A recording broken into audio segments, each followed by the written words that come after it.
Kmrnxo is a talented young artist who has recently gained himself a sizable fanbase within the underground genre of scenecore.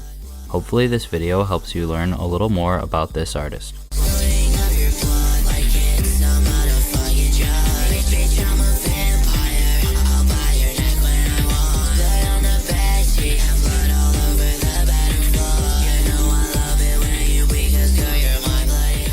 Growing up in North Wales, Kmrnxo had an interest in music for as long as he can remember.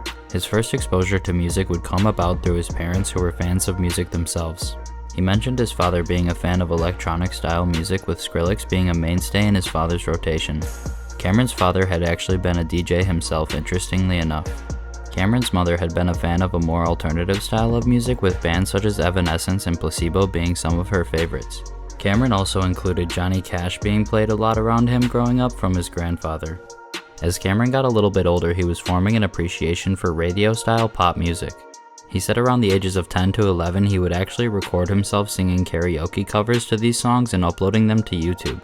A couple of these cover songs included Treat You Better by Shawn Mendes and Hopeful by Bars and Melodies. By the time Cameron had turned 12 years old, he became a fan of the artist Juice WRLD, which led him into enjoying a variety of different styles of rap music such as emo rap, melodic rap, emo trap, and alternative rap. By the time Cameron was 13 years old in the year 2019, he decided he would try his hand at making music himself. He mentioned the artists Ian Dior and Kilval as being some of his biggest inspirations for his music at the time. Cameron had first started making music after discovering the GarageBand app on his iPhone. After watching some tutorials on how to do vocals and finding a beat on YouTube, Cameron had started working on the song titled Two-Faced. Cameron continued to make music and would eventually switch to the music software BandLab. All of the music he made was kept to himself until he uploaded his songs through a distribution service in the year 2021. It was also at the age of 13 that Cameron would first discover the hyperpop genre after hearing the song titled Exotic by Kid Trash. Cameron said he was fascinated by the genre ever since first discovering it. He mentioned he really enjoys the scenecore and crush club side of the genre because it reminds him of his childhood with his father. Although Cameron really enjoyed this music right away, he wouldn't start creating in this style himself until later on. Cameron said he had created and even uploaded a few hyperpop style songs early on, however he was never too happy with how they turned out and it never stuck with him. Eventually, Cameron would make the switch from the music software BandLab to the music software FL Studio in the year 2022, and this was when Cameron really found himself able to create music in the hyperpop genre. FL Studio came with a lot more features that made it feel more accessible for Cameron to experiment with this style of music. Cameron mentioned his biggest inspiration for this genre would be the artist Kmrnxo.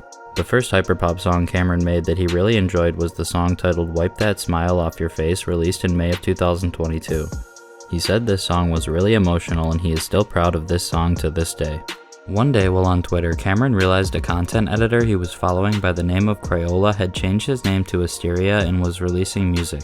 Cameron had started listening to Asteria and was immediately blown away by the sound. Through listening to Asteria's music, Cameron had discovered another artist by the name of Kmrnxo that he also became a fan of. Soon after discovering Asteria's music, Cameron decided to purchase a feature from Asteria for the song titled Blood is Paint.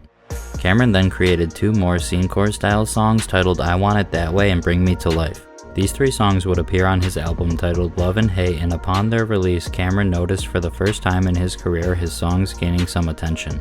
After the success of those three songs, Cameron started reaching out to collaborate with a lot of the artists he was discovering. He said not many of these artists had responded to him, however, an artist by the name of One Stress did. Cameron said Stress featured on the song titled My Wrist Hope to Die for free, and currently this song sits as his third most popular song. After this, Cameron found success with the song titled Messages featuring artists such as Visor, Asteria, and Kmrnxo. This song currently sits at over 230,000 Spotify streams. The next big release for Cameron was the song titled Snorting Up Your Blood featuring artists such as Proxy and Kmrnxo. This song was added to the Spotify playlist Hexed and currently sits at over 270,000 Spotify streams. Cameron's most recent release titled F***ed Up Brain featuring artists such as Dur and Wasty was also placed in the Spotify Hexed playlist. This song received 25,000 streams in its first week. A few more artists Cameron really enjoys working with that were not mentioned previously in the video include Ichiko, Scratchy, Pink Lou, Clover, and Kanjiro. A couple of artists Cameron hopes to work with in the near future include Lytra and Cyan. As far as plans for the future goes, Kmrn wants to keep improving to make better music for the people that want to listen. He also mentioned that most of his songs are based on true events or thoughts within his own head, so he hopes for more people to hear his story and have music to listen to so that they don't feel alone in their own problems if they have also felt or experienced these things. Kmrn is a great young artist and I look forward to seeing where his career takes him. Well, that's all for this video. Big shout out to Hopeless for the edit, and please subscribe for more mini documentaries on various underground artists.